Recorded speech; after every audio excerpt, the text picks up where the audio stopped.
santaane ak kan moo ko def. laajoon nga non laaju ma la man kii la non laajoon nga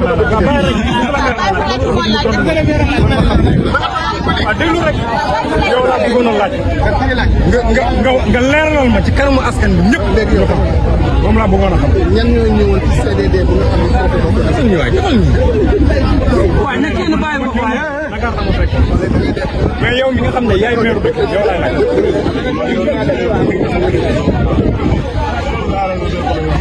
ñun ñoo doon CDD boo xoolee mu ànd rek CDD préfet boobu boo ko CDD andi cek maire bu def li ñuy def. su ngeen buggee maintenant lu leen leer ci waxtaan ñu ngeen yónnoon ñu ñëwoon foofu dem leen ngeen si ñoom. leer na mais man dama la bëggoon laaj rek comme yow yaa nekk maire dëkk bi yow yaa fi nekk ñun dëggatul bi dañu see dégg ne ministre de l' intérieur ak président de la république ñoo ko santaane maanaam leen président de la république santaane wu ko ministre de l' intérieur santaane ko man Dakar laa nekkoon Parcelles Assainies fa laa jugee nii fan yëpp parce que préfet mën na def dara te santuñu ko man voilà bu santaane président bu amee Dakar la war a njëkk Dakar la war a njëkk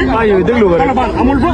Petersen amul fa Centenaire amul fa Colobane amul fa dëgg tribunal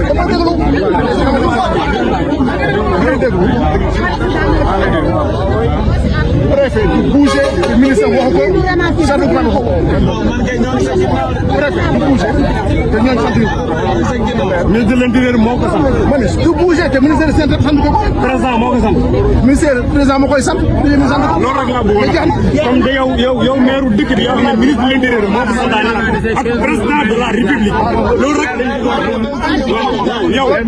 maire dëkk bi moo wax loolu loolu rek lañ bëggoon am loolu lañ bëggoon am